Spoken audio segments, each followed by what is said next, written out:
Hi, my name is David Ross, and and I work on the street with people in the inner city, passing out the essential things like water, blankets, the things that people need to survive when they happen to be displaced. The first 4.5 years ago, I was under the bridge on Commercial Street, and it was so cold, I was passing out some blankets, and a lady asked me for some water. Well, I didn't happen to have any water. I hadn't thought of water at that point. I gave her a half a bottle of water of my own. She drank it down like it was gold, and she put the bottle down and said, "Oh my God, thank you, Jesus." And she could hardly swallow. She was so dehydrated. As it turns out, she was a diabetic. She hadn't had any water. And she put that bottle down and went, "Oh, thank you, Jesus, thank you." And I thought, bam, that's what people need, water. There's no water here. The most essential thing that we need for sustaining life is water.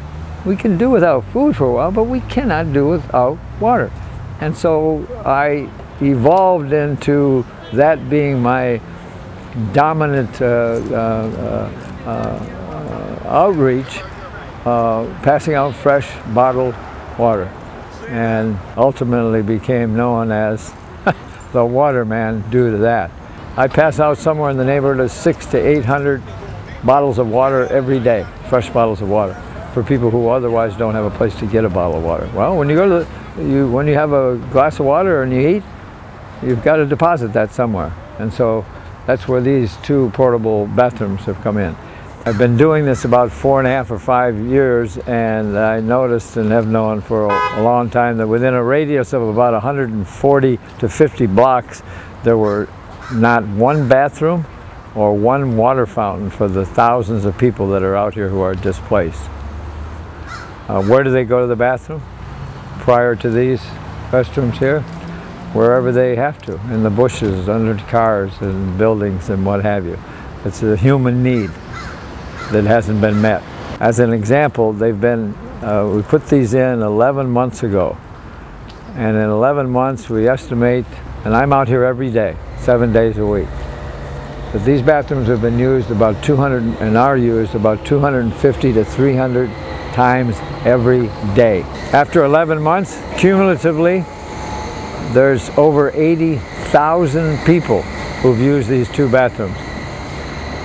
If you look at it from no other way, even take the human element out of it, which is difficult for me to do, but to just look at it from a point of view of the city, it's an incredible health problem. It's an incredible health problem. It's a crisis. And it's a liability problem with people stepping in feces and human waste in America's finest city. There isn't one simple answer, because the dynamic out here and the diversity of the people that are out here is so enormous that there isn't one size fits all. I don't have all the answers. I'm more of a band-aid out here in a hemorrhaging situation.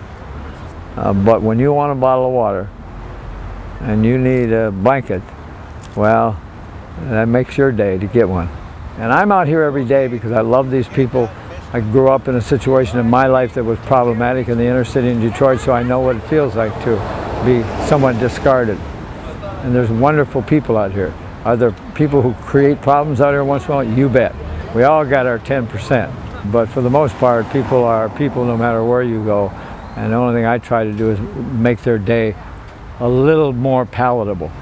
And it's not just the water. I talk to everybody that I give water to, and talk to them and kid with them. And as I say, you don't get a mug unless I get a hug. That's part of the deal. And they need that. Some human contact, someone to look you in the eye, remember your name, validate you as a human being. So necessary, because your self-esteem, your ego, your value of yourself is diminishing every day by people walking around you. And so if someone comes up and gives you a hug and says, "I recognize you as a person," that's a glass of water in itself, right there.